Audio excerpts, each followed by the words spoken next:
often talk about getting to the finish line on closing when you're buying a property, but we don't often talk about what you should do once you've closed on your property. So there's a few things that I would definitely prioritize.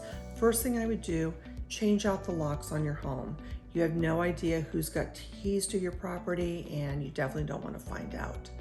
The other thing I would do is if there's anything that you want to do to the house that could become complicated once the movers have showed up, I would get that done. So those things could include changing out flooring, painting, swapping out electrical plates that might not, look so clean and pristine, doorknobs, handles, things like that.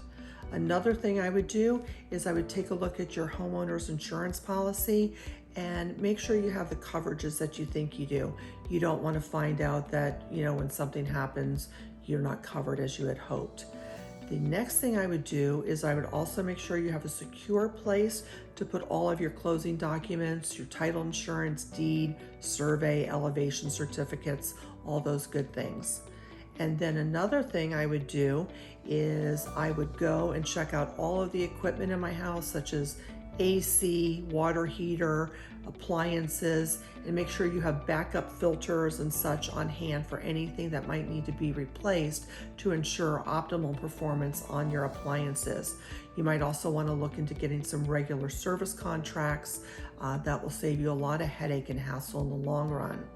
Another inexpensive thing to do, go into all of your bathrooms, go into the kitchen, any place that's tiled, and replace any cracked grout or caulking. You do not want to neglect that. You could get water damage in those areas, and that could be a much more costly repair than grout or caulking would ever be. And then last but not least, take a look at the exterior of your property.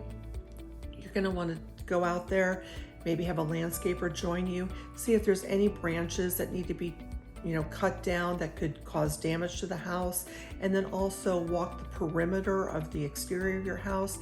Make sure there's no gullies in the landfill around it that could have been created by water coming off of gutters and things like that.